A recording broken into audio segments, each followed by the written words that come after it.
ഇന്നലെ ചാച്ചു നൈറ്റ് വരുമ്പോൾ കുറച്ച് മീൻ കൊണ്ടുവന്നിട്ടുണ്ടായിരുന്നു കേട്ടോ. എന്നിട്ട് എന്നോട് അറിയതൊന്ന് വറുത്തരച്ച് കറി വെച്ച് തരും. ആയിക്കോട്ടെ, വെക്കാലോ. അപ്പം മീൻ ഏതാണെന്ന് വെച്ചാൽ ഈ നെയ്മീൻ അയക്കുറ എന്നൊക്കെ പറയില്ലേ, ആ മീനാണ് കേട്ടോ. ആദ്യം തന്നെ കുറച്ച് തേങ്ങ ഒന്ന് വറുത്തെടുക്കുന്നുണ്ട് കേട്ടോ. കുറച്ച് നല്ല ജീരകം, ചെറിയ ഉള്ളിയും പിന്നെ ആവശ്യത്തിനുള്ള പൊടികൾ, മല്ലിപ്പൊടി, മഞ്ഞൾപ്പൊടി, മുളകും പൊടി ഇത് മൂന്നിട്ടിട്ട് ഒന്ന് ജസ്റ്റ് ഒന്ന് വറുത്തെടുത്തിട്ട് നന്നായിട്ടൊന്ന് അരച്ചെടുക്കുക.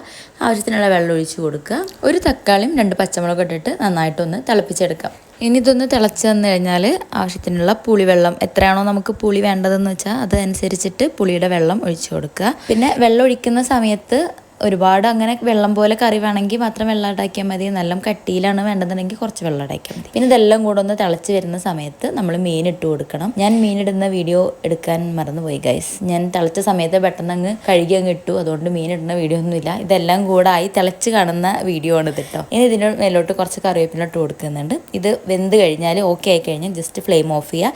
നമുക്ക് ഇതിലോട്ട് ഇത്തിരി ഉള്ളിയും കറിവേപ്പിലും കൂടെ വെളിച്ചെണ്ണയിൽ ഒന്ന് വറവിട്ടിട്ട് ഇതിലോട്ട് ഒഴിച്ചു കൊടുക്കാം. അപ്പം നമ്മുടെ അടിപൊളി വറുത്തരച്ച മീൻകറി റെഡി ആയിട്ടുണ്ട്. ഈ വറവിട്ട ശേഷം നമ്മളിതൊന്ന് അടച്ച് വെച്ചിട്ട് പിന്നെ തുറക്കുമ്പോണ്ടല്ലോ നല്ലൊരു സ്മെല്ല് വരും. അപ്പോൾ ഒരു പ്ലേറ്റ് എടുക്കുക, ഇത്തിരി ചോറ് എടുക്കുക, എന്നിട്ട് നമ്മുടെ ഈ കറി അതിലോട്ട് ഒഴിച്ച് കൊടുക്കുക. ഒരു മീൻ വറുത്തത്, ഒരു പച്ചമുളക്, ആഹാ അടിപൊളി. നമ്മളുണ്ടാക്കിയ ഫുഡ് മറ്റുള്ളവരിങ്ങനെ ആസ്വദിച്ച് കഴിക്കുന്നത് കാണുമ്പോൾ തന്നെ നമുക്കൊരു പ്രത്യേക തരം ഒരു അനുഭൂതിയാണ് അല്ലേ ഗൈസ്. അപ്പോൾ എല്ലാവരും ഒന്ന് ട്രൈ ചെയ്ത് നോക്കിയിട്ട് ഫീഡ്ബാക്ക് അറിയിക്കുക. ചാനലൊന്ന് ഫോളോ ചെയ്യുക. Bye bye.